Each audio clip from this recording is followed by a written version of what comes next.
Assalamualaikum warahmatullahi wabarakatuh.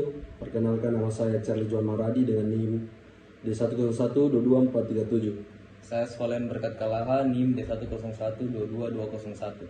Saya Gian Profesor Makututu dengan NIM D101-22501. Pada kesempatan ini kami akan mempresentasikan tentang kasus sengketa kewenangan antar lembaga negara. Sidang Mahkamah Konstitusi mengenai sengketa kewenangan antar lembaga negara, kami mengambil contoh pembelian saham PT Neumot Nusa Tenggara. Perkara sengketa kewenangan antar lembaga negara terkait pembelian 7% saham PT Neumot Nusa Tenggara yang tercatat dalam perkara nomor 2/SKLN X/2012 telah memasuki agenda mendengarkan keterangan ahli saksi dari pemohon, termohon 1 dan termohon 2 yang digelar pada Selasa 27 Maret tahun 2012 bertempat di gedung Mahkamah Konstitusi. Adapun lembaga negara yang terlibat sengketa kewenangan dalam perkara tersebut adalah antar Presiden Republik Indonesia selaku pemohon dengan Dewan Perwakilan Rakyat selaku termohon 1 dan Badan Pemeriksa Keuangan selaku termohon 2. Hadir dalam persidangan mewakili pihak termohon yaitu Sekretaris Jenderal Kementerian Keuangan, Direktur Jenderal Kekayaan Negara, Ketua Pusat Investasi Pemerintah, juga perwakilan dari Kementerian Hukum dan Hak Asasi Manusia. Sidang dipimpin oleh Ketua Mahkamah Konstitusi Muhammad Mahfud MD, saksi ahli yang dihadirkan oleh pemerintah pada kesempatan tersebut oleh Profesor Dr. Yusril Isra Mahendra, Prof. Dr. Saldi Isra, SH, MPA, dan Prof. Robert A. Simanjuntak, PhD. Ahli Tata Negara Yusril Isra Mahendra berpendapat bahwa dalam hal pembelian 7% saham investasi PT NNT, terjadi perbedaan titik tolak pemahaman mengenai persoalan tersebut. DPR menggunakan dasar hukum merujuk pada pasal 24 ayat 7 Undang-Undang Nomor 17 Tahun 2003 yang mengatakan bahwa dalam keadaan tertentu untuk penyelamatan perekonomian nasional, pemerintah pusat dapat memberikan pinjaman dan atau melakukan penyertaan modal kepada perusahaan swasta setelah mendapatkan persetujuan DPR. Norma tersebut berada pada bab 6 yang berjudul Hubungan Keuangan Antar Pemerintahan dan Perusahaan Negara, Perusahaan Daerah, Perusahaan Swasta, serta Badan Pengelola Dana Masyarakat.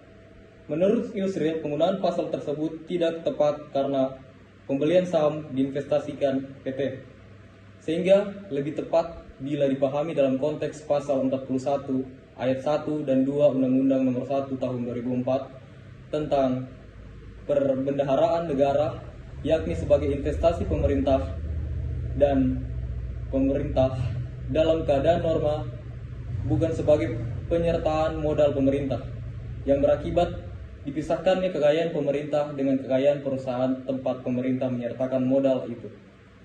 Yusril menambahkan, sejauh untuk memutuskan saham dan melaksanakannya sepenuhnya menjadi kewenangan Presiden dalam menjalankan kebijakan pemerintahan.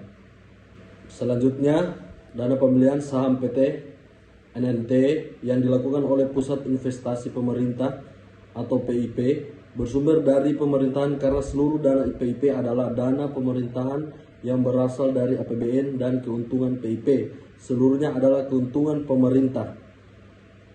Sehingga jika Menteri Keuangan selaku bendahara negara menyetujui rencana PIP untuk membeli saham divestasi perusahaan manapun dengan menggunakan alokasi dana investasi yang telah tertuang dalam APBN, merupakan hal yang dibenarkan dan atau diperbolehkan berdasarkan norma pasal 41 ayat 1 dan 2 Undang-Undang Nomor 1 Tahun 2004 dan tidak lagi memerlukan persetujuan DPR kecuali bila dana belum tersedia atau tidak mencukupi, maka perlu dibahas dulu dengan DPR untuk disepakati bersama dan dituangkan dalam APBN atau APBN perubahan.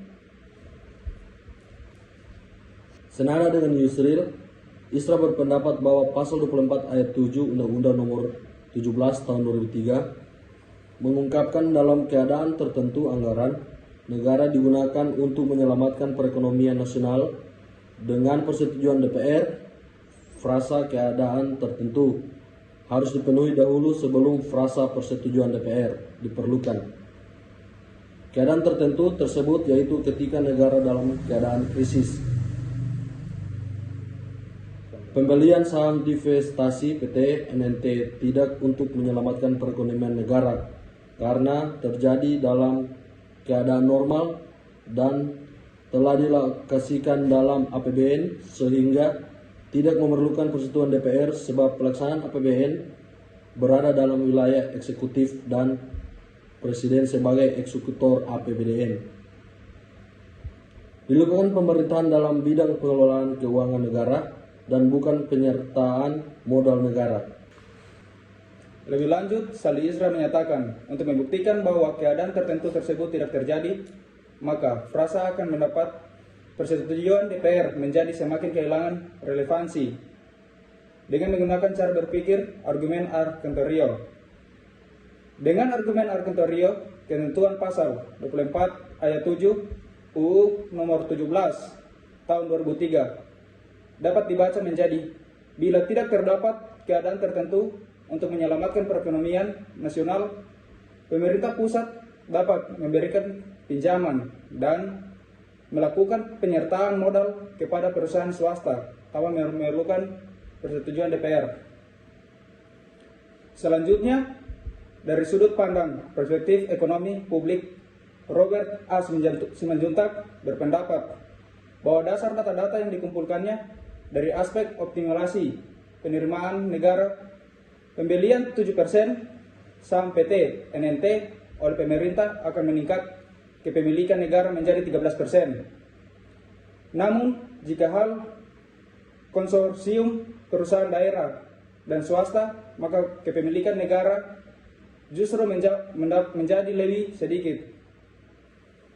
Pemerintah daerah Nusa Tenggara Barat tidak akan bisa melakukan pembelian 7% saham PT NNT yang bernilai 2,2 triliun tersebut karena keterbatasan anggaran, sehingga pembelian oleh pemerintah akan lebih optimal.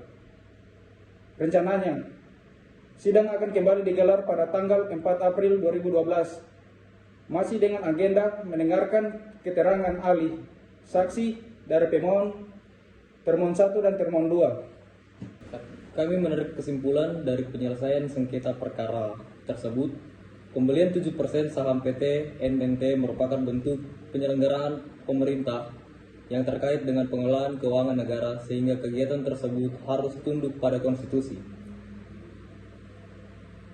Berdasarkan pasal 112 ayat 1 Undang-Undang Nomor 4 Tahun 2009 tentang pertambangan mineral dan batu bara, dinyatakan bahwa perusahaan pemegang IUP dan IUPK wajib melakukan divertasi saham kepada pemerintah daerah dan badan usaha milik negara, badan usaha milik daerah atau badan usaha swasta nasional. Pembelian saham PT NNT dapat dilakukan sepanjang dana pembelian saham tersebut telah tertuang dalam APBN sesuai dengan ketentuan pasal 27 Undang-Undang Nomor 17 Tahun 2003 tentang Keuangan Negara, sesuai dengan pasal 6 ayat 1 Undang-Undang Nomor 15 Tahun 2006 tentang BPK, maka BPK memiliki tugas konstitusional untuk memeriksa pengelolaan dan tanggung jawab keuangan negara dengan dilakukan oleh pemerintah pusat, dalam hal ini Kementerian Keuangan. Baik, terima kasih. Demikian presentasi kami tentang kasus sengketa kewenangan antar lembaga negara. Saya tutup dengan wassalamualaikum warahmatullahi wabarakatuh. Terima kasih.